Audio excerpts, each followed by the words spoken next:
Want to be a guest on a future episode of Create, Build, and Manage Daily?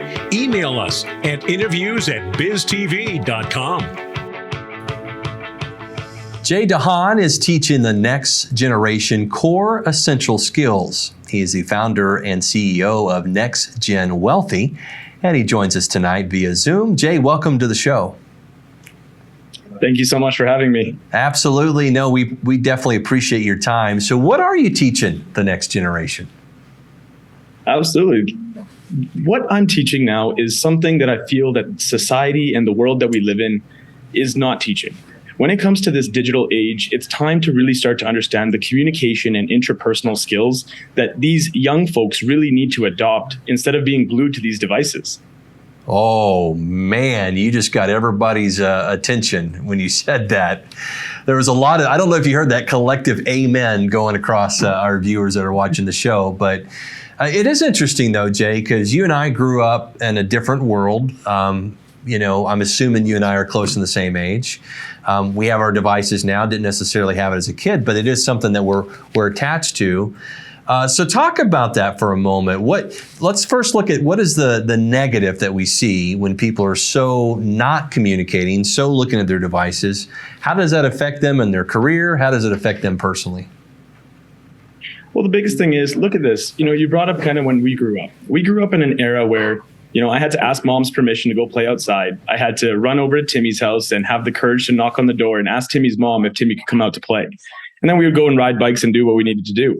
Now, in this generation, because of technology, it's a simple, hey, mom, I'm going to go see Timmy and walk away. So what I'm starting to see is it's not necessarily that they're doing it by choice, but the type of traditional respect values, mannerisms that we grew up with are slowly getting kind of obsolete with the technology and what social media is feeding these kids nowadays.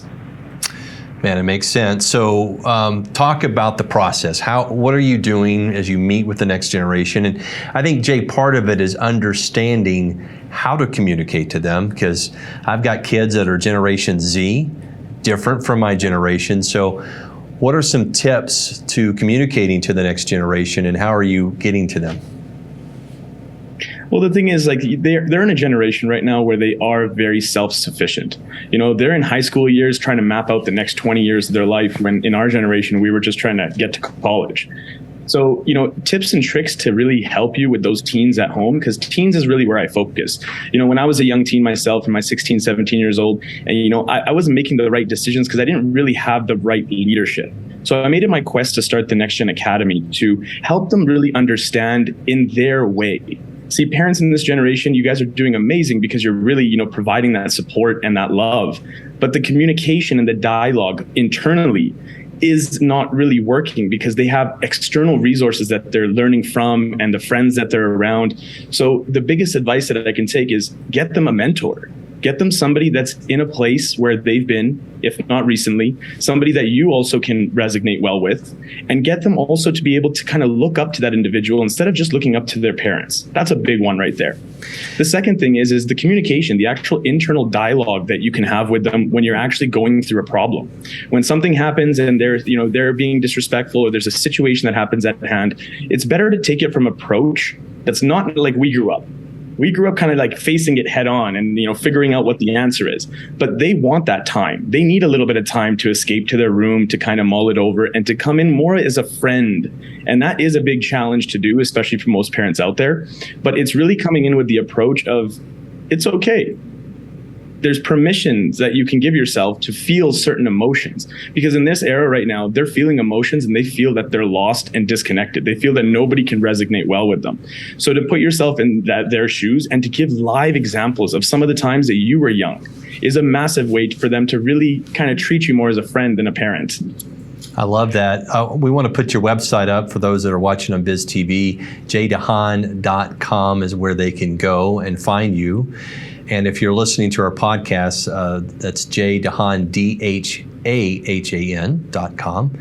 And Jay, it's interesting because this is nothing new, right? I mean, when we were coming into the world, Boomers were asking their questions on how in the world can we relate to Gen Xers, and then millennials are coming in the world. How can we relate to millennials? So it's really kind of cyclical in a way. Each generation thinks differently. It doesn't mean the way that Gen Z thinks is wrong. It's just different, right? And when we look at communication, right, I always talk about communication is 55% body language. It's 38% nonverbal, which is like my tonality, my pitch, my volume to put character to my voice. And 7% is mere just the words. So we have to take into consideration, we feel a lot more energy than even just listening to words. So that makes a big difference in this generation when connecting.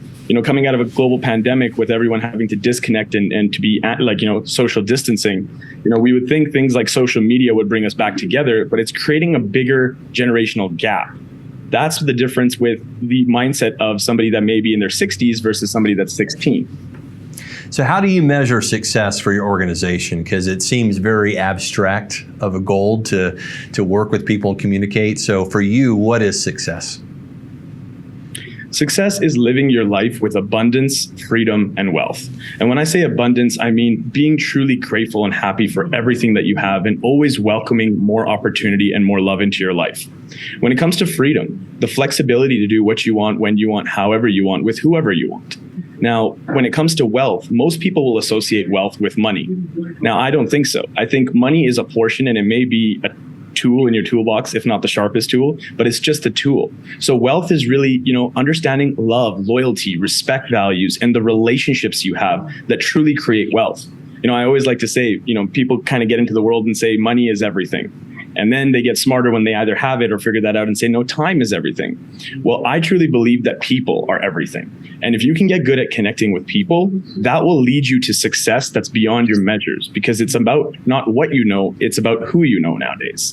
Oh, man. I think that's been true for a while, for sure. So my final question, got about a minute left. We do have younger viewers that will watch the show and tune in on broadcast TV because they don't pay for TV. So they're watching us. What advice do you have for them tonight? Well, first and foremost, I said it earlier, right? Find a mentor, somebody that's been through some of the trenches that you want to acquire to be like. That was the biggest thing when I was 17 years old and I was a bit lost and confused. It took me to find my first mentor to really guide me down the path and for somebody to be able to just chat with me, to talk to me about some of the emotions that I was going through, some of the hurdles, some of the ups and downs that I couldn't really talk to anybody else about. So first step would be definitely find a mentor that resonates well with you, that you're able to learn from and to be able to shadow from, and also to be able to add value to. Great. And that kind of leads to my second point, which is add value. Go out there and add value. Even if it's for your own friends, your family, everything, always go in the world with service. It'll trifold your returns when it comes to just the energy that you put into the world. We'll leave it there. Thank you so much, Jay. Appreciate it.